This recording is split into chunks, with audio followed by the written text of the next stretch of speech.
This section is very similar to the last section, so just a couple of quick examples.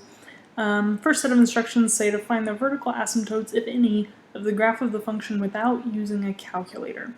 And so remember, what we're looking for is where is the denominator equal to 0, and then we also need to check, is it going to cancel anything in the numerator? If it cancels something in the numerator, then it's a hole and it's not a vertical asymptote. All discontinuities are not asymptotes. So I'm going to start by setting the denominator equal to 0. And this particular one is already factored for me pretty nicely, so either x squared is equal to 0 or 1 minus x is equal to 0. And so x can be 0 or x can be 1. And neither of these factors is going to cancel anything on the top. There's just nothing I can do. So that means these are not holes, these are in fact vertical asymptotes. And the rest say find the limit using a graphing calculator. That's always nice. So take a look at this function, and then we're going to switch over to calculator view. Alright, always nice when I get to use a calculator for these problems. We'll start by looking at the graph.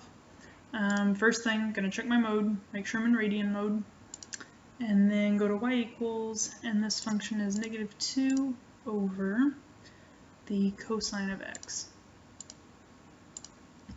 And then remember my trick, I'm going to go to zoom trig, so I'm going to zoom 7, and then each of those tick marks is pi over 2. Nice interesting graph here.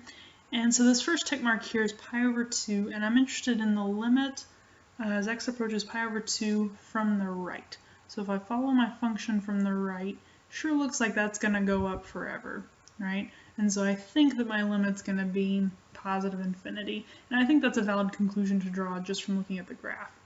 But if we wanted to do this numerically, we can also do that.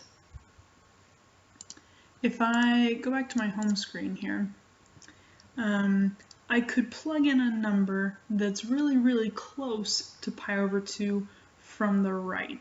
And so I could say -2 over the cosine of pi over 2, but I want to approach pi over 2 from the right, so I want to be just a little bit more than pi over 2. So I'm going to say pi over 2 plus 0.00000001. Close the cosine, close the denominator. Well, let's just see. What I'm expecting is for it to spit out a really big number, because looking at the graph, I think it should be positive infinity, so this should be just, you know, in thousands and thousands, a huge number. And sure enough, that's a lot of zeros. So I think we're safe to say that our limit is positive infinity.